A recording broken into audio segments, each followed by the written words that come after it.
পবিত্র হজের মূল আনুষ্ঠানিকতা শুরু। মিনা থেকে আরাফাতের ময়দানে বিশ্বের 20 লাখের বেশি হাজির জমায়েত।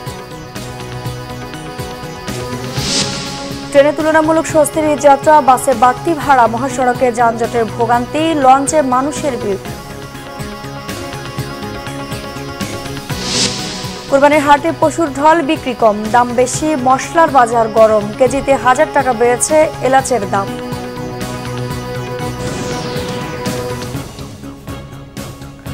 দেখছেন বিআরবি কেবল সংবাদ শিরোনাম, এবার বিস্তারিত।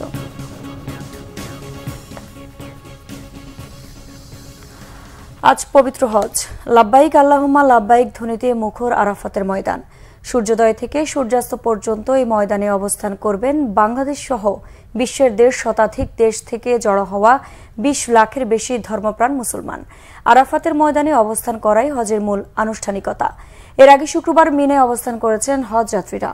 সেলাইবিহীন 2 টুকরা সাদা কাপড় পরে হজের নিয়ত করে তারা মক্কা থেকে মিনায় যান। মিনায় নিজ নিজ তাঁবুর মধ্যে নামাজ আদায় সহ অন্যান্য ইবাদত করেছেন এবং শয়তানকে মারার জন্য পাথর সংগ্রহ করেছেন। আজ ফজরের নামাজ আদায় করেই তারা যাবেন আরাফাতের ময়দানে। তারা ধর্মীয় আবেগ ও অনুভূতির মধ্য দিয়ে মহান আল্লাহর কাছে ক্ষমা চাইবেন। আল্লাহ রাব্বুল আলামিনের কাছে গুনাহ মাফের আকুল আবেদন করবেন। পরে মিনায় ফিরে শয়তানকে 7টি পাথর মারার পর পশু কোরবানি দেবেন মুসল্লিরা। ঈদ আনন্দ উদযাপনে রাজধানী ছাড়ছে মানুষ। বাস টার্মিনাল, ট্রেন স্টেশনে ঘরমুখো যাত্রীদের ভিড়। যাত্রাপথে ভোগান্তি এড়াতে রেলপথ বেছে নিয়েছেন অনেকেই। এবার শিডিউল বিপর্যয় ছাড়াই দেশের বিভিন্ন গন্তব্য ছেড়ে যাচ্ছে ট্রেন। রিপোর্ট করছেন এসএম ফয়েজ। স্বজনদের সঙ্গে ঈদ আনন্দ ভাগাভাগি করতে কেউ বাসে, কেউ ট্রেনে, কেউ বা গন্তব্যে ছুটছেন নদীপথে। তবে অনেকেই ট্রেনে ঈদ যাত্রা স্বাচ্ছন্দ্য বোধ করেন। আমরা টিকিট কেটেছি অনলাইনে 20 তারিখে। এখন বাড়িতে মা বাবা ভাই বোন আত্মীয়স্বজন সবাই আছে, তো আমরা সবাই একসাথে ঈদ করবো। সমস্যা হচ্ছে না, ইজিলি ভাবে যেতে পারতেছি ঈদ করার জন্য শ্বশুর বাড়িতে। না কোনো ঝামেলা হচ্ছে না, ভালোই সুন্দরভাবে যেতে পারছি, টিকিটও পাচ্ছি। কমলাপুর রেল স্টেশনের টিকিটবিহীন যাত্রী ঠেকাতে তৈরি করা হয়েছে বাঁশের প্রবেশপথ। টিকিট চেকার ও নিরাপত্তা বাহিনীর ঘেরাটোপ পেরিয়েই প্রবেশ করতে হচ্ছে যাত্রীদের। যাত্রাপথে ভোগান্তি এড়াতেই রেলপথ বেছে নেয়া বলছেন ট্রেনের যাত্রীরা। ঈদ যাত্রা এবার ভালো হচ্ছে, কারণ আমি স্টেশনে এসেই দেখছি আমার ট্রেনটা গন্তব্যস্থানে পৌঁছেছে। আমি আশা করতেছি যে জাস্ট টাইমে আমাদের ট্রেনটা ছেড়ে যাবে। ঈদ যাত্রা ভালো হচ্ছে, আমরা সুষ্ঠুভাবে প্ল্যাটফর্মে আসতে পেরেছি। অনেক দিন পর বাসায় যাচ্ছি ক্যান্টনমেন্ট থেকে, অনেক ভালো লাগতেছে, পরিবারের সাথে ঈদ করতে পারবো। তো আমি অনলাইনে টিকিট খুঁজছি, কিন্তু অনলাইনে ওইভাবে টিকিট নাই, কিন্তু এখানে আসছি, এখন দেখি টিটিরে বলে নিজ ব্যবস্থাপনায় আর কি বাসায় যাব। চট্টগ্রাম থেকে পর্যটকে আসছি, পর্যটক এক্সপ্রেস। এখানে আসার পর কিছুক্ষণ বিশ্রাম নেওয়ার পর এই বুড়িমারি এক্সপ্রেসে যাচ্ছি। এটা আজকে অনেক আরামদায়ক হচ্ছে, আমাদের আজকে কোনো বিভ্রান্তি হয় নাই। আমি যাচ্ছি হলো নানু বাড়ি, দাদু বাড়ি, আমার মা বাবার সাথে ঈদ করতে ট্রেনে যাচ্ছি। আমি দাদু বাড়িতে যাচ্ছি। যাত্রা নির্বিঘ্নে করতে সব ধরনের ব্যবস্থা নেওয়া হয়েছে। যখন গার্মেন্টস ছুটি হয় তখন হয়তো একটা চাপ পড়বে, তো সেই চাপ মোকাবিলা করার সামর্থ্য বা প্রস্তুতি আমাদের রয়েছে। আপনারা জানেন যে আমাদের বাংলাদেশ রেলওয়ে নিজস্ব নিরাপত্তা বাহিনী, আরএনবি, জিআরপি, পাশাপাশি DMP, police, aviation battalion, RAB এবং এপিবিএন সমস্ত এনফোর্সমেন্ট বাহিনীগুলো সকল সদস্যরা আমরা সহযোগিতা চেয়েছি। আশা করছি আর একদিন বাকি, 2 দিন, ইনশাআল্লাহ 2 দিনও আমরা যথাসময়ে নিরাপদে স্বাচ্ছন্দ্যে যাত্রী সাধারণকে বাড়ি পৌঁছাতে পারবো। দুর্ঘটনা এড়াতে ট্রেন বা বাসের ছাদে না চড়তে যাত্রীদের অনুরোধ করছেন সংশ্লিষ্টরা। SM Foyez, Bangla Vision, Dhaka. ঈদ আনন্দ উদযাপনে ঘরমুখো মানুষের খবর জানাতে এই মুহূর্তে কমলাপুর রেল স্টেশনে আছেন আমাদের বিশেষ প্রতিনিধি সিকান্দার রেমান। সরাসরি কথা বলবো তার সাথে। রেমান, কমলাপুরের পরিস্থিতি কেমন? জি আইরিন, আপনাকে ধন্যবাদ জানাচ্ছি। এবারের ঈদ যাত্রা স্বস্তিতে করার জন্য আমরা যেটি দেখেছি, রেলওয়ে কর্তৃপক্ষ কিন্তু শুরু থেকে একটি বিশেষ ব্যবস্থা নিয়েছে। সেটি হচ্ছে টিকিট যার ভ্রমণ তার, অর্থাৎ প্রতিটি প্রবেশ পথে আমরা দেখেছি 3 ধাপে কিন্তু তারা দেখছে, টিকিট অনলাইনে হোক কিংবা টিকিট কাটা টিকিট হোক, তারা দেখে চেক করে তারা পাঠাচ্ছে। তো ফলে টিকিট ছাড়া যাত্রী পরিবহনের কোনো সুযোগ নেই, ফলে ভিড় যেটি রয়েছে সেই ভিড়টা আসলে স্বাভাবিক ভিড়, যারা যাত্রী তারাই এখানে ভিড় করছেন। এছাড়া স্ট্যান্ড বাই অনেক টিকিট কাটা হচ্ছে।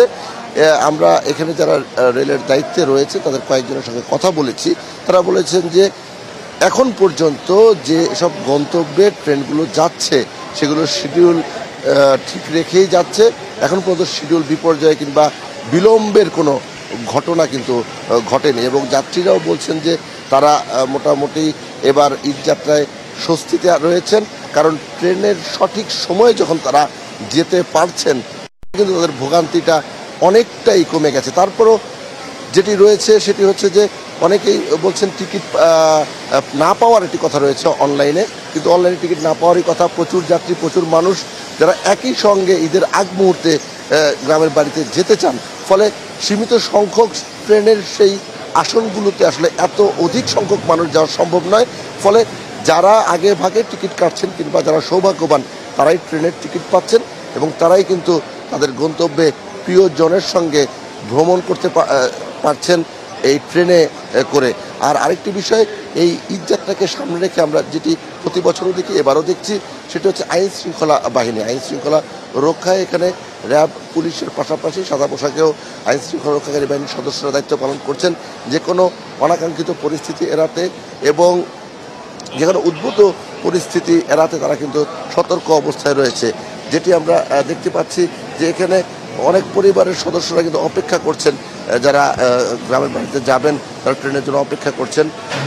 যথাসময় ট্রেন ছেড়ে যাওয়ার কারণে কিন্তু তারা এখানে অপেক্ষা করছেন এবং তারা যাবেন তাদের গ্রামের বাড়িতে। এখন পর্যন্ত ভোগান্তি ছাড়া এই ট্রেন যাত্রার কারণে তারা যাত্রীরা খুশি এবং তারা বলছে শেষ পর্যন্ত এটি যাতে অব্যাহত থাকে, সবাই যাতে নির্বিঘ্নে গ্রামের বাড়িতে পৌঁছাতে পারেন সেটি তারা বলছেন আর কি।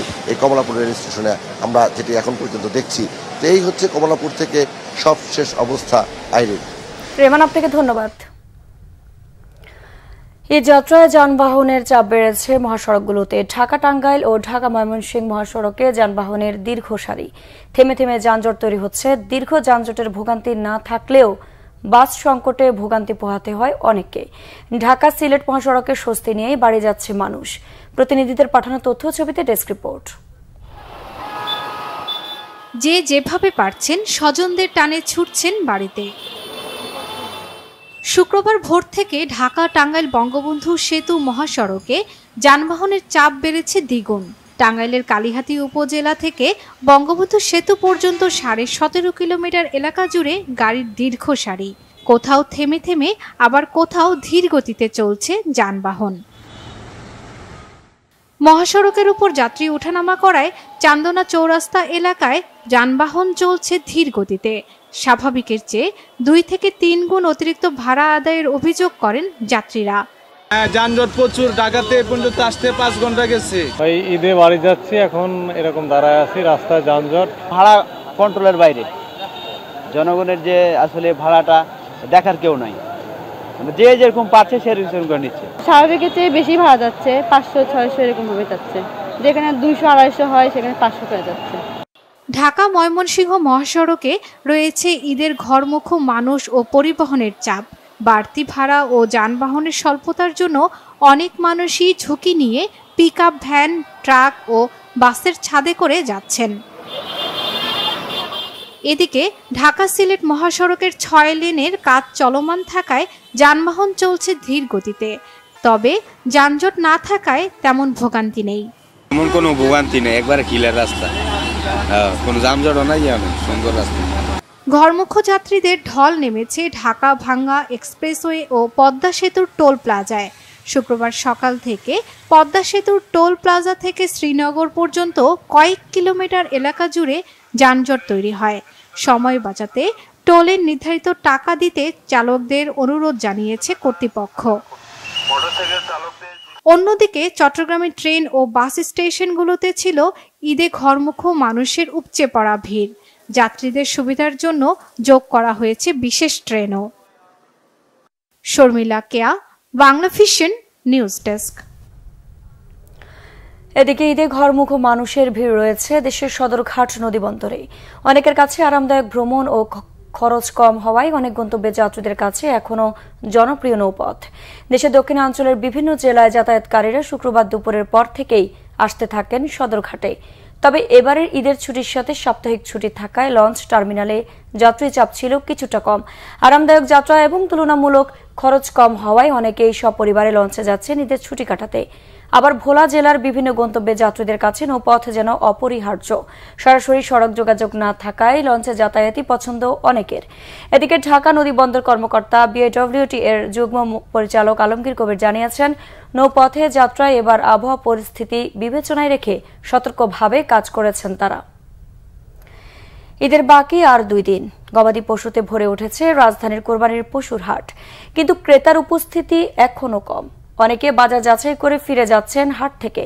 ক্রেতারা বলছেন গত বছরের তুলনায় গরুর দাম অনেক বেশি। আরো জানাচ্ছেন দীপন দেওয়ান। কমলাপুর গোলাপবাগ গরুর হাটে টাঙ্গাইল থেকে এসেছে টাইগার নামের দীর্ঘদেহী গরু। উচ্চতায় 6 ফুট, প্রায় 25 মণ মাংস হবে বলে দাবি ব্যাপারীর। এটির দাম হাঁকা হচ্ছে 16 লাখ টাকা। কাস্টমার 2-1 আসছিল, দেখছে ওনারা, এখনো কোনো দাম বলা হয়নি। জি, আমরা 16 লাখ চাচ্ছি। শুক্রবার সকাল থেকেই কোরবানির হাটে ক্রেতাদের উপস্থিতি বাড়তে শুরু করে। অনেকে বাজার যাচাই করে দেখছেন, অনেকে আবার বাজেট অনুযায়ী কিনছেন কোরবানির পশু। তবে এবারের ঈদে ছোট সাইজের গরুর দিকে বেশি আগ্রহ ক্রেতাদের। কারণ হিসেবে অনেকেই বলছেন আয় রোজগারের তুলনায় গরুর দাম অনেক বেশি। এখন হচ্ছে লাখের উপর গরু যেতে হয়। যেগুলি মনে করেন 65 দিয়ে কিনতাম সেগুলো হচ্ছে 80-তে চলে গেছে, 70-80 সেগুলো 1 লাখের উপরে, 10-এর উপর, 20-এর উপর চলে গেছে। এরকম আর কি হয়ে গেছে। 1 লাখ 1 লাখের 20,000 এইসব গরু কানা বেশি বিক্রি হয়েছে, বড় গরু কম বিক্রি হয়েছে। ওই একটা 2 লাখ 20 কষি দিবে না, ওই আমার 3 লাখ বলছে, আর চলে আসে। ছোট গরুর পাশাপাশি বড় সাইজের গরুতেও ভরপুর কোরবানির হাট। বিক্রেতারা বলছেন বড় গরুর দাম জিজ্ঞেস করেই চলে যাচ্ছেন ক্রেতারা, কেনায় আগ্রহ কম। ক্রেতারা বলছেন আকাশচুম্বী গরুর দাম গত বছরের চেয়ে এবার প্রায় দ্বিগুণ হাঁকা হচ্ছে দাম। একটা আমি 6 লাখ টাকা করে চাচ্ছি, 4 লাখ টাকা করে বলছে, এখন আমি দেই নাই, না একটাও বিক্রি হয় না এখন। গত 2-3 বছর যেরকম ছিল তার থেকে একটু বেশি মনে হচ্ছে। এবার চাহিদার চেয়ে কোরবানির পশুর সংখ্যা বেশি রয়েছে বলে জানিয়েছে মৎস্য ও প্রাণী সম্পদ মন্ত্রণালয়। দীপন দেওয়ান, বাংলা ভিশন, ঢাকা। কোরবানির ঈদ সামনে রেখে আবারও অস্থিতিশীল মশলার বাজার। মাসখানেক আগে দাম কিছুটা কমলেও ঈদে বেশি প্রয়োজনীয় এমন মশলার দাম আবারও আকাশচুম্বী। সবচেয়ে বেশি বেড়েছে এলাচের দাম। 10 দিনের ব্যবধানে কেজিতে বেড়েছে 1000 টাকা, আদায় বেড়েছে 60 টাকা। পেঁয়াজ বিক্রি হচ্ছে 85 টাকা দরে। তবে মাছের দাম নিয়ে ক্রেতাদের মধ্যে রয়েছে মিশ্র প্রতিক্রিয়া। বিক্রেতারা বলছেন ঈদ উপলক্ষে মানুষ ঘরমুখো হওয়ার কারণে চাহিদা কিছুটা কম থাকায় গেল সপ্তাহের তুলনায় মাছের দাম কমেছে কেজিতে 50 থেকে 100 টাকা পর্যন্ত। এদিকে এক সপ্তাহে ব্রয়লার মুরগির দাম কেজিতে কমেছে 20 টাকা পর্যন্ত। রাজধানীর বাজারগুলোয় 190 থেকে 200 টাকাতেই মিলছে মুরগি। দাম কমেছে সোনালী জাতেও। তবে কিছু সবজির দাম 50-এর মধ্যে থাকলেও অনেক সবজি এখনো নিম্ন ও নিম্ন মধ্যবিত্তদের নাগালের বাইরে। রাসেল ভাইপার বা চন্দ্রবোড়া সাপের উপদ্রব বেড়েছে রাজবাড়ীর গোয়ালন্দে। এই সাপের কামড়ে গত 1.5 মাসে অন্তত 3 কৃষকের মৃত্যু হয়েছে। চরম আতঙ্কে চরাঞ্চলের বাসিন্দারা। ক্ষেত থেকে ফসল তুলতেও বিষধর এই সাপের ভয়ে আতঙ্কিত কৃষকরা। রাজবাড়ী প্রতিনিধি এম দেলোয়ার হোসেন তথ্য ও ছবিতে একটি ডেস্ক রিপোর্ট। রাজবাড়ীর গোয়ালন্দের পদ্মা তীরবর্তী চরাঞ্চলে উদ্বেগজনক হারে বেড়েছে বিষধর সাপের উপদ্রব। রাসেল ভাইপার বা চন্দ্রবোড়া সাপের আতঙ্কে উজানচর ইউনিয়নের চর মজলিশপুর, মহিদাপুর, দেবীপুর ও দৌলতদিয়া ইউনিয়নের মানুষ। ক্ষেত থেকে ফসল তুলতেও ভয় তাদের। এক জমিতে বছরে একাধিক ফসল ফলানোর কারণে এই সাপের সংখ্যা বাড়ছে। কারণ বছর জুড়ে খেতে ফসল থাকায় ইঁদুরের সংখ্যাও বেড়েছে। পাট ক্ষেত, ধান ক্ষেত যাওয়া খুব সমস্যা। এই জন্য আমরা ওই যে বড় জুতা কিনছি, কিনে আমরা চকে যাই। ওই সাপে কামড় দিচ্ছে, কামড় দেওয়ার সাথে সাথে 2-3টা দৌড় বাঁধতে করে পুল্লি দিচ্ছি। তারপরের দিন মৃত্যু হয়ে গেছে। বাড়ি আইলে বলতে হবে। পানের ডালা একটু উঁচা করছি, উঁচা করার পরে দেখি মাথা বের করছি। মাথা বের করার পরে নিচে কয়েকজন লোক ছিল, তারা দেখছি। সাপটা দেখার পরে তারা আমি দোকান থেকে ফাল দিয়ে নেমে গেছি রাস্তায়। নামে যাওয়ার পরে এখানে যারা 2জন লোক ছিল, এরা আর কি সাপটা আমাদের নিচে নেমেছে দোকানটা, তারা আর কি বাইরে মারছে সাপ। বিষধর এই সাপের ছোবলে ক্রমাগত রক্তপাত, রক্ত জমাট বাঁধা, পক্ষাঘাত, কিডনির ক্ষতি সহ মৃত্যুও হতে পারে। সাপে কাটলে দ্রুত রোগীকে হাসপাতালে নেওয়ার পরামর্শ চিকিৎসকদের। রাসেল ভাইপার সাপ কামড় দিলে কিছু কিছু লক্ষণ দেখা যায়, যেমন তার মুখ দিয়ে অতিরিক্ত লালা ঝরতে পারে, তার প্রস্রাবের সাথে রক্ত পড়তে পারে, তার ঘাড় নেতিয়ে যেতে পারে, তারপর অনেক সময় চোখের পর্দাও পড়ে যায় এবং শেষ পর্যন্ত রোগী রেনাল ফেলিওর অর্থাৎ কিডনি ফেলিওর হয়ে মারা যেতে পারে। রাসেল ভাইপারে কাটা রোগী যদি দ্রুত হাসপাতালে আনা হয় তাহলে পর্যাপ্ত চিকিৎসার মাধ্যমে অনেক ক্ষেত্রেই অনেক রোগী সুস্থ হয়ে যায়। উপজেলা নির্বাহী কর্মকর্তা জানিয়েছেন, হাসপাতালে পর্যাপ্ত অ্যান্টিভেনম রয়েছে। এছাড়া সাপ বিশেষজ্ঞ এনে কৃষকদের পরামর্শ দেওয়া হচ্ছে। আমরা 3জন কৃষককে হারিয়েছি এবং আরও একজন হাসপাতালে চিকিৎসাধীন রয়েছে। ইতিমধ্যে আমাদের হাসপাতালে অ্যান্টিভেনম সংরক্ষণ করা হয়েছে, যাতে কেউ সাপে কাটলে যাতে দ্রুত আমরা চিকিৎসা দিতে পারি। 100 গামবুট এর ব্যবস্থা করেছি, হয়তো খুব দ্রুতই আমরা কৃষকদের মাঝে এটা বিতরণ করতে পারবো। এছাড়া আমরা একজন সাপ বিশেষজ্ঞ নিয়ে এসে আমরা কৃষক সমাবেশ করব, সেখানে কৃষকরা যাতে এই রাসেল ভাইপার থেকে মুক্ত থাকতে পারে সেজন্য তাদেরকে বিভিন্ন কলাকৌশল সম্পর্কে অবহিতকরণ করা হবে। বাংলাদেশে বিষধর সাপের অন্যতম রাসেল ভাইপার। এদের শরীরে ছোপ ছোপ চিহ্ন রয়েছে। Bangla vision news desk. এবার খেলার সংবাদ।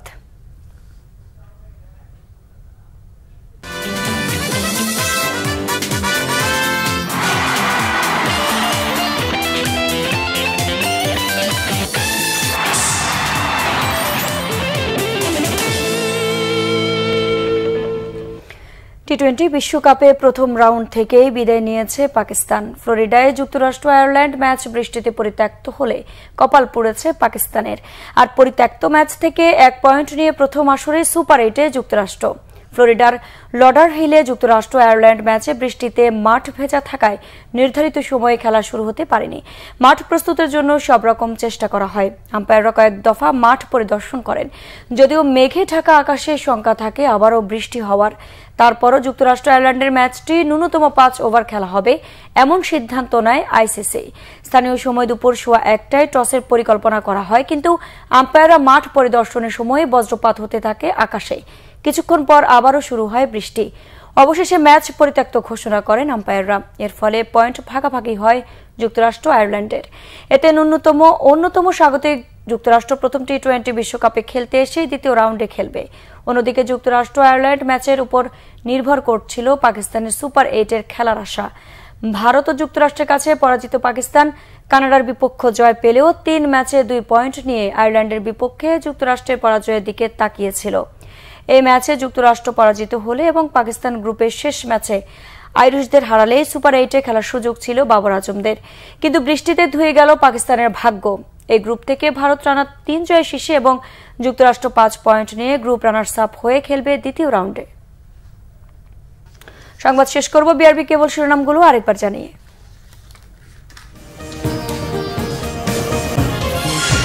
পবিত্র হজের মূল আনুষ্ঠানিকতা শুরু। মিনা থেকে আরাফাতের ময়দানে বিশ্বের 20 লাখের বেশি হাজির জমায়েত। ট্রেনে তুলনামূলক স্বস্তির যাত্রা, বাসে বাড়তি ভাড়া, মহাসড়কে যানজটে ভোগান্তি, লঞ্চে মানুষের ভিড়।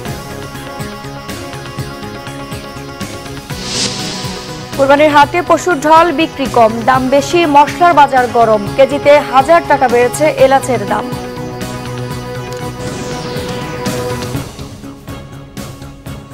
দর্শক, ছিল এখনকার মতো। পর সংবাদ সকাল 10টায়, এর আগে 9টায় রয়েছে নিউজ টপ 10। এছাড়া বাংলা ভিশন সংবাদ ও সংবাদ সংশ্লিষ্ট অনুষ্ঠান দেখতে ভিজিট করুন www.vvnews24.com ও facebook.com/banglavisionnews এবং সাবস্ক্রাইব করুন youtube.com/banglavisionnews। ধন্যবাদ।